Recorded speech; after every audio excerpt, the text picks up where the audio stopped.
Je suis très heureux naturellement d'être là, je suis très fier. Je vais tenter de vous résumer mon livre en une demi-heure si je peux, et puis ensuite surtout j'aimerais qu'on puisse débattre entre nous de ce que je vois moi, qui n'est peut-être pas exactement ce que vous voyez.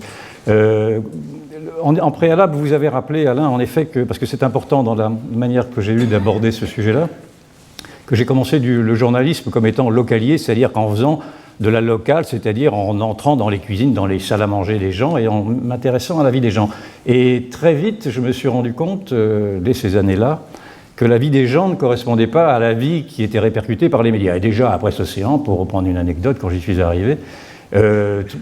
plusieurs fois, on m'a dit « Non, ça, Coco, tu ne peux pas le dire », parlant de choses qui étaient connues de tout le monde, mais qui impliquaient, par exemple, les municipalités qui étaient ou les pouvoirs en place. Et donc, ce Coco, tu ne peux pas le dire, ça m'a toujours révulsé. Et j'ai toujours gardé en tête, dans le fond, cette exigence qu'on devait avoir, nous, les journalistes, de dire les choses, même les choses défendues, et surtout les choses défendues. Donc, ce préalable pour vous expliquer que ma démarche n'est pas une démarche idéologique, c'est d'abord une démarche pragmatique. Je vais là où ça se passe, quand je le peux, et je regarde et j'entends. Et je vous fais ce préalable parce que ce livre a été inspiré des Gilets jaunes que j'ai suivis et que j'ai soutenus dans leurs manifestations parisiennes, en tout cas les premières manifestations parisiennes de novembre et des premiers mois. Ensuite, j'ai laissé tomber assez vite quand j'ai vu que l'extrême gauche reprenait tout cela.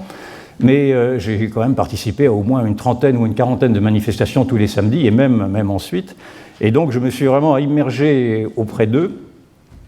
pour voir quelle était cette foule que l'on disait être une foule haineuse, que l'on disait être une foule, ça c'est le président de la République qui a dit ça, qui disait voir des antisémites, des homophobes, des racistes,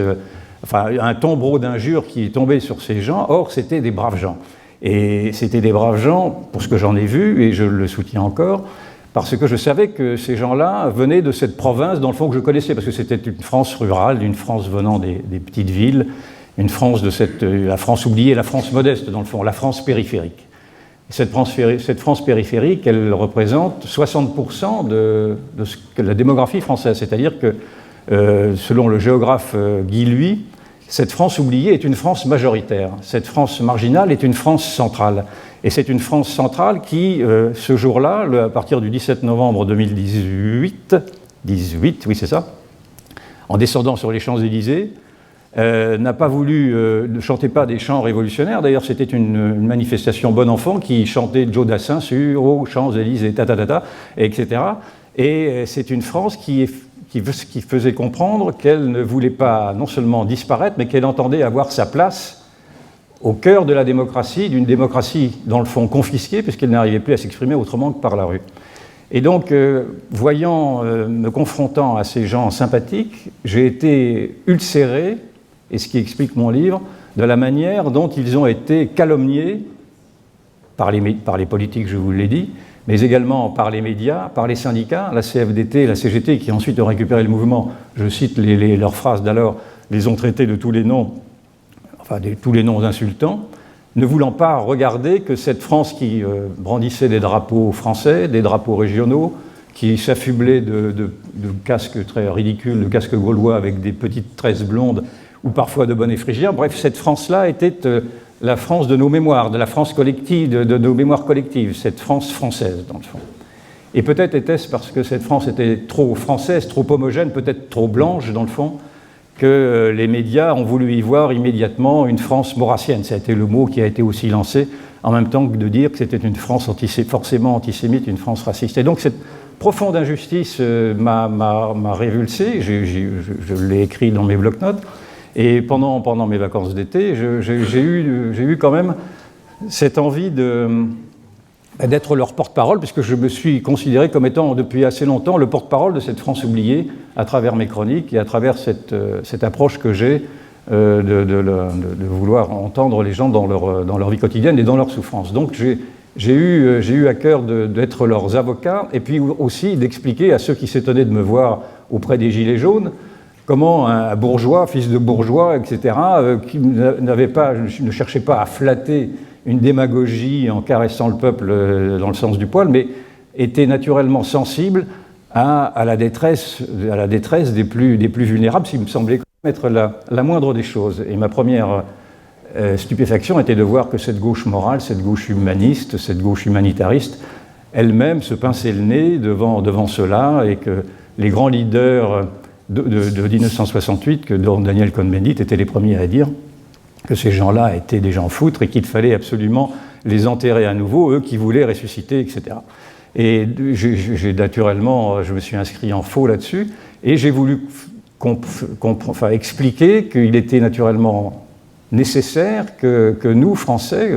peu importe notre classe sociale, soyons solidaires de cette France qui ne voulait pas mourir, de cette France qui voulait renaître, et qu'il fallait accompagner cette renaissance malgré le foutoir, le bordel, si je puis m'exprimer ainsi, parce que c'était bien ça qui apparaissait aussi de ces gilets jaunes qui n'avaient pas de leader, qui n'avaient pas de slogan, qui n'avaient pas d'organisation, qui ne savaient pas exactement où ils allaient dans les rues de Paris, qui se sont laissés déborder assez vite par les casseurs et par les Black Blocs, par l'extrême droite, nous a-t-on dit au début, et en effet, il y avait un peu l'extrême droite, mais ensuite beaucoup par l'extrême gauche, les antifas, les zadistes, et tout ce qui s'ensuit, avec, pour ce que j'ai pu en voir, une certaine connivence des pouvoirs publics, c'est-à-dire que, et les policiers l'ont confirmé ensuite, les pouvoirs ont laissé faire également, en tout cas les Black Blocs, quand ils cassaient très systématiquement sur les Champs-Élysées ou ailleurs, afin de décrédibiliser cette manifestation-là. Et d'ailleurs, une syndicaliste que l'on voit souvent à la télévision, Madame Kebab, s'est étonnée que les forces de l'ordre n'aient jamais reçu d'ordre à ce moment-là d'intervenir, alors qu'il est facile d'intervenir pour faire cesser les exactions de ces Black Blocs. En l'occurrence, c'était eux dont il s'agissait. Et donc, cette manière qu'ont eu les médias de vouloir fermer les yeux et de vouloir considérer que ces gilets jaunes étaient des affreux, des factieux, des gens qui voulaient mettre la République à bas, sans vouloir comprendre que ces gens-là, au contraire, tout au contraire, voulaient en fait revivifier la démocratie et redonner, dans le fond, le pouvoir au peuple, en appliquant la définition de notre Constitution, de dire que la démocratie, la République, c'est le pouvoir du peuple, par le peuple et pour le peuple, et qu'ils ne voulaient pas comprendre que ces gens voulaient simplement démocratiser la démocratie dans un mouvement tout à fait honorable et légitime. Je me suis donc mis à l'ouvrage pour décrire ce que je vous dis là, de mon propre itinéraire auprès d'eux et de mon empathie auprès de ces gilets jaunes qui, en effet, on a questionné plus d'un. Partant de là, alors c'est la première partie de mon livre, si vous voulez ceci.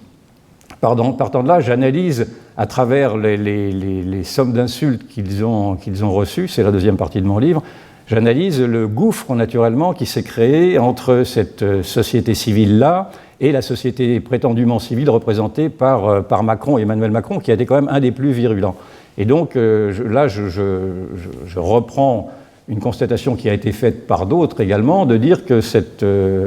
la Macronie, qui prétendait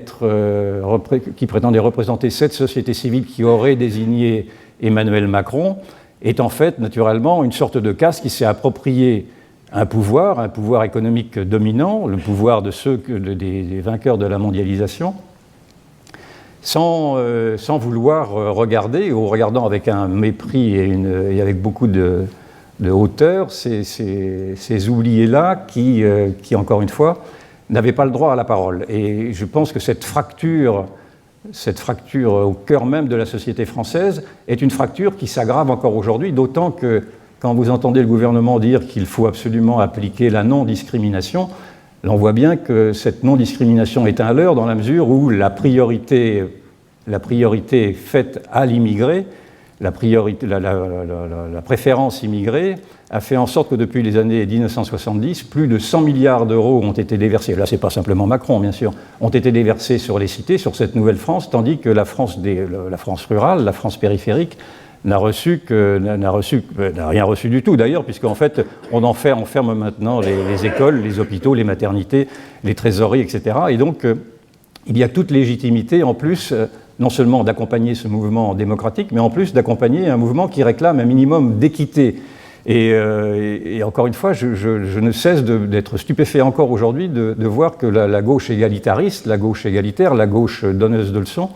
et les Parisiens, parce que les Parisiens aussi ne se sont pas mélangés à cette foule, tous ces gens-là, ce bourgeoisisme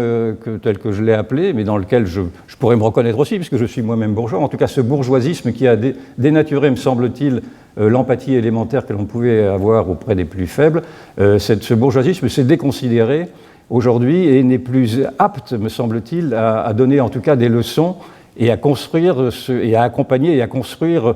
ce qui doit l'être afin que cette France qui veut renaître puisse être accompagnée d'éléments plus structurels, d'éléments intellectuels plus structurels. Parce que ce que l'on a vu, ce que j'ai vu apparaître aussi, outre la grande pauvreté des slogans des Gilets jaunes, en effet, c'était incontestable, et même la bêtise de certains d'entre eux, je ne conteste pas non plus, c'était le grand vide intellectuel qui, en fait, s'est laissé voir à travers même la manière dont les intellectuels français ont été incapables d'expliquer cette manifestation-là, autrement qu'en la dénaturant et autrement qu'en citant ces noms d'oiseaux que je vous ai énumérés. Et je pense que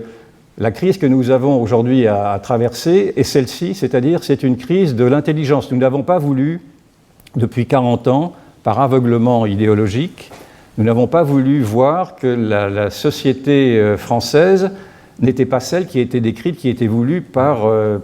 le diversitisme, que j'ai appelé le diversitisme, c'est-à-dire cette idéologie qui,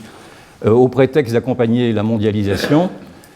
a décrété la fin des frontières, la fin des nations, la fin des peuples, et a obligé au grand mélangisme, voire au grand remplacement. On y reviendra peut-être sur ce mot un peu polémique. Et les Gilets jaunes ont fait comprendre aussi que cette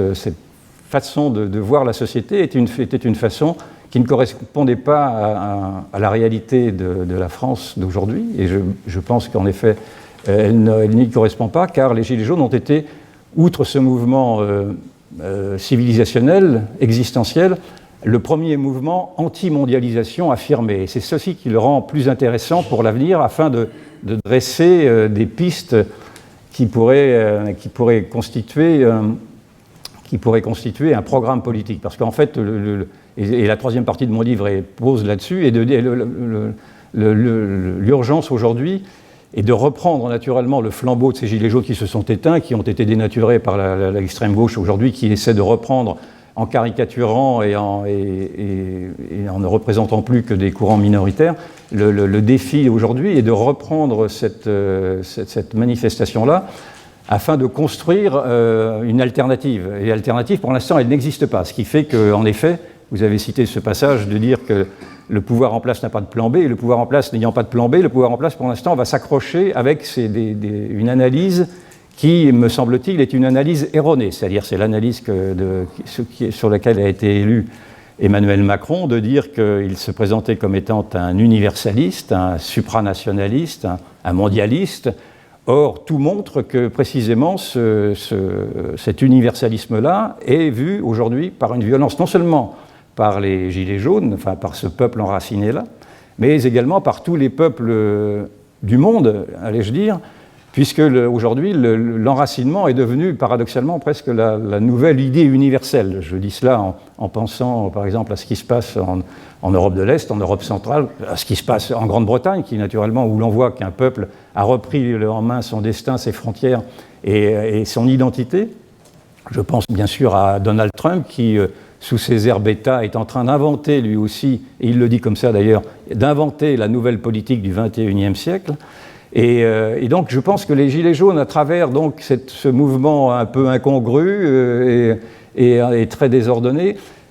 ont posé le vrai problème qui est à résoudre aujourd'hui. Et mon livre s'arrête naturellement sur une interrogation, parce que pour l'instant ce vide n'a pas été comblé. Ces Gilets jaunes invitent à construire, et très rapidement, c'est-à-dire dans les 2 ans, une réponse alternative qui puisse répondre à ce qui me semble être aujourd'hui l'attente enfouie, en tout cas, sinon majoritaire, mais enfouie, de cette société oubliée qui veut, à travers donc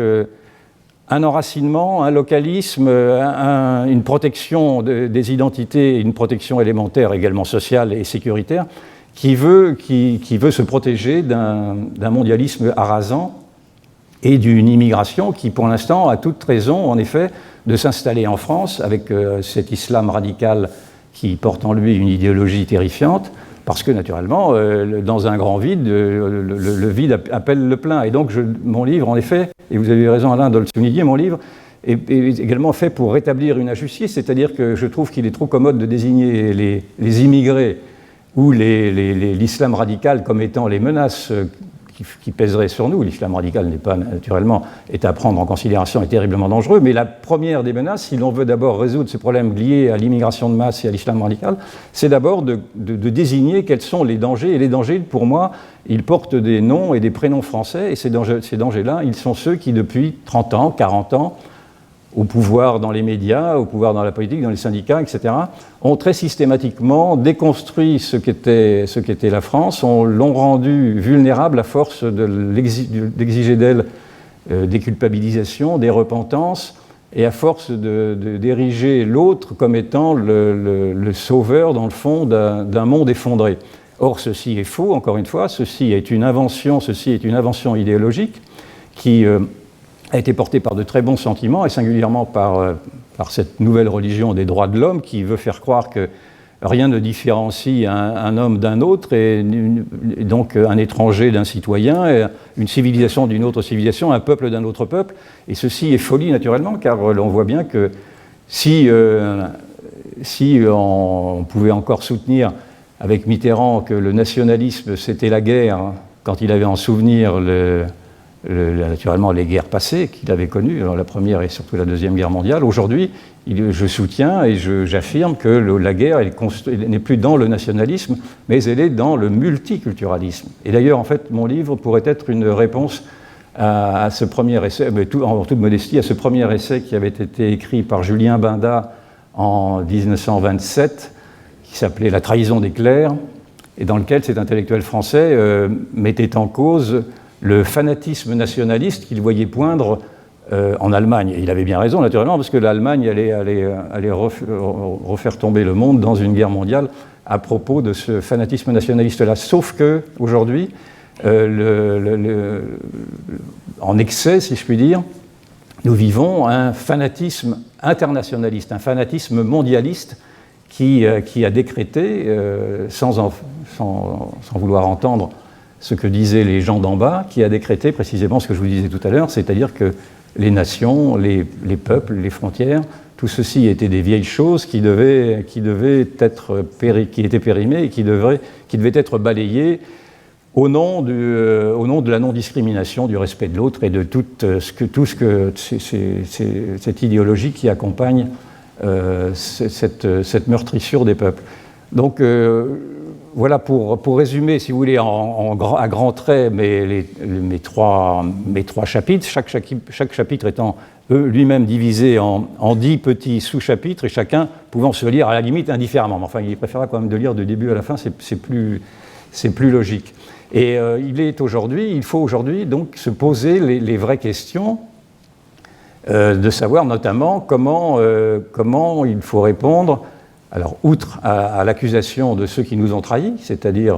tous ces clercs qu'il faut désigner et qu'il faut mettre en procès, sinon en tout cas en procès symbolique, et ensuite essayer de répondre aux questions essentielles qui minent le débat public, bien qu'ils ne soient toujours pas posés, à savoir l'immigration de masse, le communautarisme, l'islam politique, et de poser ces problèmes avec des mots crus, dans le fond, parce que quand j'entends, par exemple, le président de la République qui dit, c'est ce soir même qu'il va faire une déclaration sur le séparatisme, on ne sait pas de quoi l'on parle. Il voulait avant parler du communautarisme, on ne sait pas de quoi l'on parle. Ce dont on parle aujourd'hui, en l'occurrence sur ce sujet-là, c'est de la place de l'islam politique, non pas de l'islam en tant que religion intime qui a sa place, mais de l'islam politique, c'est-à-dire de cette structure idéologique qui porte en elle non seulement un code pénal, un code civil, un code de commerce, et qui veut influer sur les mœurs en exigeant des visibilités. Or, de ceci, il n'en est pas question, naturellement. Donc, il y a ce que d'autres ont appelé une sorte de guerre des yeux à mener, c'est-à-dire de cesser de baisser les yeux devant ceux qui nous intimident, parlant de l'islam radical, afin de briser les reins de cette idéologie totalitaire qui est en plus sexiste et antisémite. Enfin, on connaît tous ses défauts, et on pourrait d'ailleurs parler de l'incongruité d'avoir vu cette gauche laïque avec Mélenchon et ses féministes rejoindre le 10 novembre dernier la manifestation organisée par des organismes précisément islamistes au nom de l'islamophobie. Donc il y a maintenant une sorte d'épreuve de courage à mener, qui est à mener auprès de nous tous, car on voit bien que le monde politique reste tétanisé et n'ose pas formuler les choses. Donc je n'ai pas, du coup, là, je bute un peu sur le reste de la solution, parce que je n'ai pas beaucoup d'espoir dans ce monde politique actuel, sinon à le mettre en accusation, mais je pense que l'intelligence collective, aujourd'hui, elle est au cœur de la France silencieuse, c'est-à-dire qui arrive déjà à se fédérer à travers des réseaux, à travers les réseaux sociaux que, entre parenthèses, le pouvoir en place veut mettre sous tutelle et veut encore essayer de brider dans sa liberté d'expression. Et je pense qu'il faut aujourd'hui, dans les 2 ans qui viennent, faire en sorte, par tous les moyens, et celui-ci en est un, dans le fond, de se mobiliser, de faire en sorte de faire connaître, peut-être par la voie de la rue, si rien n'est possible autrement, ce qu'ont déjà entrepris les Gilets jaunes, pour avoir échoué ensuite, car leur mouvement a échoué, il faut bien le reconnaître,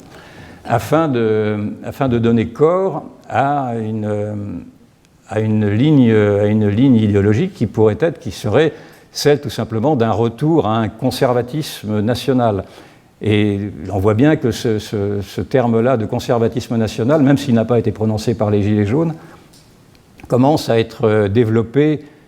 par d'autres, par des think tanks américains. Le conservatisme national aujourd'hui est une théorie qui est creusée notamment par les amis de Donald Trump. Entre parenthèses, Donald Trump est beaucoup moins sot qu'on ne le dit, car même s'il a beaucoup de défauts, et on en sera tous d'accord dans son comportement, il a eu, en tout cas lui ou ses conseillers, ont eu cette intelligence de faire cette analyse préalable de la rupture entre la société américaine, la société des démunis américains, et l'intelligentsia. Parce que en fait, cette sociologie est un peu semblable aux États-Unis et en Europe, et en France singulièrement. Donc, creuser en effet ce concept de conservatisme national, qui est très bien représenté, me semble-t-il, également par Boris Johnson, et qui, pour l'instant, ne l'est pas du tout, ou en tout cas, ou à demi-mot, en France, peut-être par Marion Maréchal, qui, en effet, j'ai vu très récemment, a participé en Italie à une convention sur ce thème-là, précisément du conservatisme national, que j'évoque à plusieurs reprises dans mon livre, donc je ne suis pas du tout là en train de faire la promotion de Marion Maréchal, pardon. Mais je pense qu'il faut... Donc je crois que la droite aujourd'hui, la droite française, si elle veut vraiment retrouver une écoute, doit se pencher sur ces nouveaux concepts-là, en laissant tomber son mimétisme vis-à-vis de ce progressisme qui, de mon point de vue, est tombé en faillite. Mais il faut prendre également conscience du fait que, et moi-même j'en ai pris conscience, qu'en s'appuyant sur cette classe les plus défavorisées, il faut comprendre aussi la question sociale davantage que la droite ne l'a fait jusqu'à présent. Quand je dis ça, je pense par exemple à la candidature de François Fillon, qui lui aussi, dans le fond, avait, sans le dire ainsi, avait conceptualisé ce conservatisme, un conservatisme libéral, mais en ayant laissé tomber, dans le fond, toute la question sociale, car en fait, sa politique était quand même une politique, malgré tout, qui prenait peu de cas de cette France oubliée-là, de cette France des plus pauvres. Et je crois qu'aujourd'hui, la France, la droite, puisque c'est bien d'elle que pourrait venir, en tout cas, cette solution alternative, a la chance,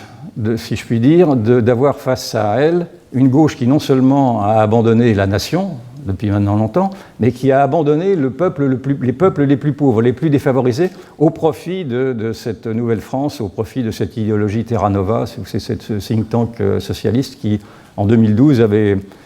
avait incité le Parti socialiste à abandonner la classe ouvrière française qui votait Marine Le Pen et qui était considérée comme étant irrécupérable pour aller flatter, les nouvelles communautés, le diversitisme. Et donc je pense que là, il y a un vide à remplir très vite sur ces éléments idéologiques-là que je vous développe très rapidement. Voilà, donc, et mon livre, dans le fond, pour en finir, est de dire que je suis, malgré tout, je reste optimiste, bien qu'il y ait urgence, parce que je ne crois pas que l'on pourra revenir à reconstruire la France telle qu'elle a été ces 30 dernières années, tant elle a été abîmée, mais je reste optimiste sur cette volonté que j'ai vue, en tout cas de mes yeux, d'une partie de cette France représentée par les Gilets jaunes, de vouloir montrer qu'elle existait, de vouloir reprendre son destin en main et de vouloir ébranler les pouvoirs en place. Et d'ailleurs, elle a ébranlé les pouvoirs en place, puisque paraît-il que le même Emmanuel Macron, dans les premiers mouvements des premières semaines, avait aménagé, par exemple, des portes de sortie avec un hélicoptère qui était prêt à l'emmener ailleurs, etc. Et donc, avec des issues de secours. Donc, le pouvoir a eu peur, le pouvoir est fragile, et simplement, le pouvoir reste sourd à cette question qui a été mal posée, mais qui reste posée, et pour l'instant, vous le voyez, tergiverser et poser des problèmes annexes. Encore une fois, pour reprendre les derniers éléments qui me sont arrivés, aujourd'hui, le pouvoir trouve plus urgent de réformer l'École nationale d'administration pour en faire une école d'administration publique, en laissant tomber le mot national, d'ailleurs, qui est un petit peu un symbole de ce que je vous annonçais là. Tout ce qui est national aujourd'hui doit être enterré au profit d'un universalisme qui se retrouve dans les retraites également, dont on voit bien que ce n'est pas non plus un fondement très solide. Et on voit que le pouvoir, plutôt que d'avoir à répondre à ces questions identitaires et existentielles que je vous ai énumérées concernant le communautarisme, etc., ou l'immigration ou l'islam, ne trouve rien de plus urgent aujourd'hui que de s'intéresser à l'écologie, c'est-à-dire c'est la solution de la politique zéro, une écologie qui, entre parenthèses, permet de réactiver précisément l'idéologie universaliste et mondialiste, parce que cette écologie-là se conjugue avec ce que veut l'extrême gauche, à travers Greta Thunberg, de vouloir mettre en cause la société occidentale. Elle a fait une déclaration que je ne vais pas vous lire maintenant, mais il faudrait que je retrouve, mettant en cause le libre-échange, l'homme occidental et le patriarcat. Donc voilà où nous en sommes, et je pense qu'aujourd'hui, c'est à nous, tous ensemble, si je puis dire, de secouer le cocotier et de forcer les hommes politiques à sortir de leur somnolence, parce qu'il y a urgence. Je crains que si dans 2 ans, Marine Le Pen se retrouve face à Emmanuel Macron, ce qui semble être un scénario probable, un scénario qui désespère tous les sondés, on peut craindre que ce soit à nouveau Emmanuel Macron qui ne gagne, et dans ce cas-là, moi j'arrêterai mon combat parce que j'aurais tout fait pour essayer d'alerter, mais je crois qu'il sera trop tard. Voilà, je vous remercie, j'ai fait cette présentation un peu rapide, mais je suis prêt à répondre à vos questions.